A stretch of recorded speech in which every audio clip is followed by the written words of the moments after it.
I just got back from Korea, and while I was there, I was reading a book called The Power of Habit. Now, this is a fairly popular book. You've probably heard of it before, but I had just got around to reading it. And what actually made me pick it up in the first place was hearing that there was a segment about a professional American football team that basically turned around an abysmal record by using habits. The coach tried to instill good habits into his players, like how they move on the field, like their reactions to certain events, and getting those down so they become very, very fast. And while that was an interesting section, what actually stood out to me more was the section about Keystone habits. And basically what that is a habit that if you change, it will result in sort of a dominoes effect of your other habits being changed. And it's not like something that you have to identify. It just tends to mean something that is relatively important and ingrained. So something that would take a fair amount of effort to change.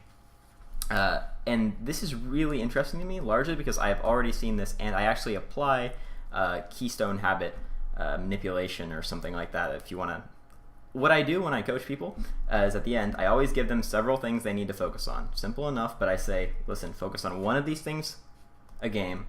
Sometimes I say I don't care. Sometimes I say you really have to do the first one, but I give them like 2-3 things. This is something. These are things you need to focus on. Focus on one of these things in a game. Focus on it for several games in a row. Do not move on to the next one, or focus on other stuff that you may have picked up during the coaching session until you've got this thing down. And players who follow this, and players who I see start inting, but their CS goes up because maybe I gave them, like just simple as last hitting, because they lost hit relationship. Those players, they might lose a few because again they've thrown away a lot of what they're knowing to change one habit, but they end up improving a lot. They end up over the long term getting a lot better. Other players who try to focus on everything, they message me, they ask me a ton of like details and stuff. Those guys tend to burn out, actually. They have a really high quit rate compared to just the normal player base, which completely defeats the purpose of paying me to make you better if you're just going to throw away your progress by quitting the game because you burn out and you feel flustered. So I found that really interesting that this was actually like recorded and like something that actually like I just thought it was easier to change a single thing that somebody does. But looking back at what a lot of my players have told me that when they will focus on one thing and then the next thing, it becomes easier and easier to improve on other sections of League of Legends.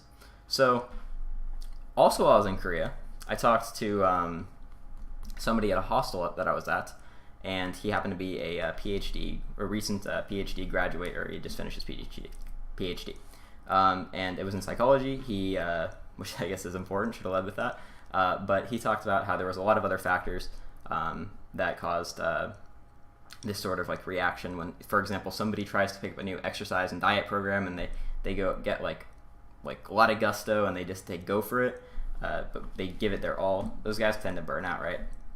And another big factor in that, and the book does touch on it, but is willpower as a muscle, and how it really is difficult to completely reform everything without just burning out or without throwing away other things in your life, which is something that like a lot of players who want to get good at League of Legends, they may not be willing to, if they do already have other responsibilities, they may not be able to just ditch those just so they can put a little bit more willpower into League of Legends.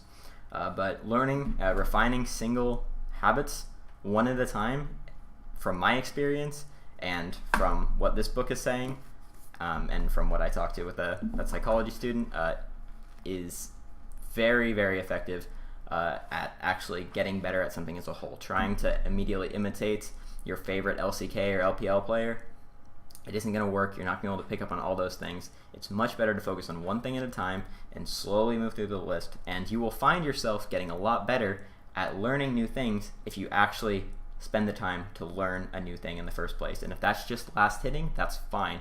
You will start to get better map awareness. You will start to get better like sense of like damages and stuff. It's ridiculous. Just when you change a single thing and you put in the efforts, then other things will fall into place. So go maybe read the book if you want to. But go out and change one thing in your League of Legends gameplay today if you're looking to get better. All right, thanks.